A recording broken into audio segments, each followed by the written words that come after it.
დაიწყო სასწავლო წელი და მე გულწრფელად ულოცავ მესამე საჯარო სკოლის ვეკო სახელობის ბავშვებს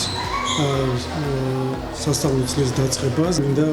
დავარწმუნო ისინი და ყველა მოსწავლე ვინც დღეს დაიწყო სწავლება განსაკუთრებულად ჩვენ სკოლაში რომ ჩვენ ყველაფერს გავაკეთებთ რომ მაგათი დავეხმაროთ და დაუნჯობესოთ მაგათი ინფრასტრუქტურა გვაქვს ძალიან ბევრი საინტერესო და გრანდიოზული გეგმები. პირველ რიგში ვილოცავ ყველას სასწავლო წლის დაწყებას თბილისში ვარ ილია ვეკოას სახელობის მესამე საჯარო სკოლაში როგორც მოგიხსენებლად ახლად გარემონტებული სკოლა შარშან ჩავაბარეთ ინფრასტრუქტურის სააგენტოსთან ერთად ეს სკოლა ძალიან ლამაზია მაგრამ ამას გარდა არის ძალიან სასახელო თავისი მიღწევებით დედას უთხარი სკოლაში წამომიყვანეო და სკოლაში წამომიყვანა და ძალიან მომეწონა სკოლაში მოსვლა.